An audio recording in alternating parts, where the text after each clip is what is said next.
কামাল এই তুই কে রে? কাকা আমার ছেড়ে দেন কাকা, কাকা আমার ছেড়ে দেন।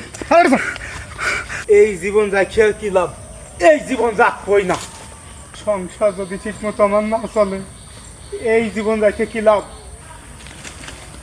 কিরে মকিবুল, কামাল অনেক গাছের দড়ি বাঁধতে কে রে?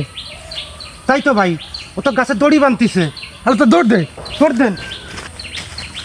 আত্মহত্যা ভালো না, আমি আর আত্মহত্যা না করিও পারলাম না। কামাল এই তুই কে রে? কাকা আমার ছেড়ে দেন কাকা, কাকা আমার ছেড়ে দেন। আমি আর বাঁচতেছি না কাকা, কি আছে তুই মরতে চাস কে?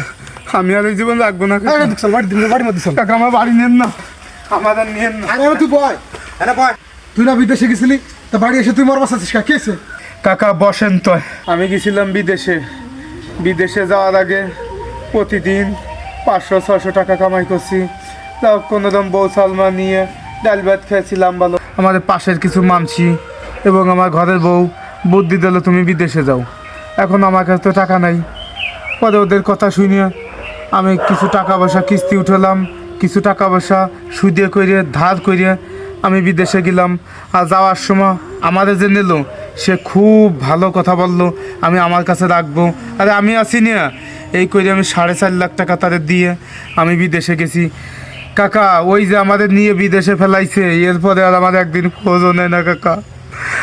আমি ঠিক মতো ছেড়ে ভাতও খাবার পারি না, তাহলে আমি ফোন করি, ফোন ধরে না।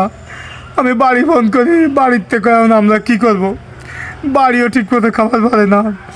আমি আমার কাছের মানুষ যারা ছিল তা ওই জায়গা ওদের কাছে কইছি যে আমার এখন কি করা। তারা কয় আমরা কি করব, তুমি কাগজপত্র ঠিক করো, নয়তো তোমার দরা খাও। এখন আমি দরা খাইছি, দরা খেয়ে কাকা আমার বাড়ি ভাড়ায় দিচ্ছে। এখন বাড়ি আসার পরে কাকা কিস্তি আলাদা আসে, সুদে টাকা আলাদা আসে, বউ সালমে না খেয়ে তাই বউ সালমেও আমাদের বেশি কথা কয়। এখন আমি কি করবো কাকা কন? কিস্তি আলাদা আসে, আমার বউদের যাইছে তাই গালাগালি পারে। আমি আর এই অপমান সহ্য করতে না পারে কাকা, আমি আমার মৃত্যুই বেছে নিছি যে এটা করলি ওরা সুখে শান্তিতে থাক, আমার তার দিন আলাদা ধরবি না নে। তা আপনারা আমাদের বাঁচালেন কে কাকা কন? আরে শালার বলদ, তুই কি কইস? তোর বউ সালমে আছে না? আছে। তাই তোর সংসার আছে না? আছে। তো মরে গেলি কি একটা জিনিসের সমাধান হয়ে যায় নাকি? যাই দেন আমার বাড়ি ভাই কিস্তি আলাদা বসিয়ে দিয়েছে। আরে গাদা, কিস্তি আল্লাহরা আইসে তাতে কি হয়েছে? তোর তো বাইচে থাকতে হবে। আর এই যে তোর যে নিজস্ব লোকে বিদেশ নিয়েছিল সে তোর খোঁজ খবর নেই। কোনো খোঁজ খবর না, ফোন নাম্বার বন্ধ, মেসেঞ্জারে ফোন দেই ধরে না, ঠিক আছে? আমার আর কোনো খোঁজ খবরই নেই না।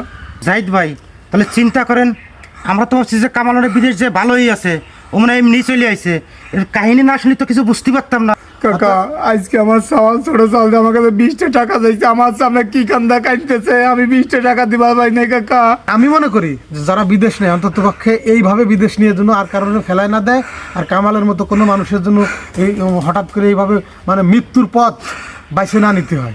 এখনও যারা বাংলাদেশ থেকে এইভাবে বিদেশ যাচ্ছে, আত্মীয় স্বজনের পরিচয় দেয়, দালালরা যাই বলেন আর কি, তো কামালের মতো আর কোনো ছেলে যেন নিঃস্ব না হয়, এই ভুল পথে আর পা দেবেন না, তাহলে কিন্তু এরকম হাজারো ফ্যামিলি নিঃস্ব হয়ে যাবে।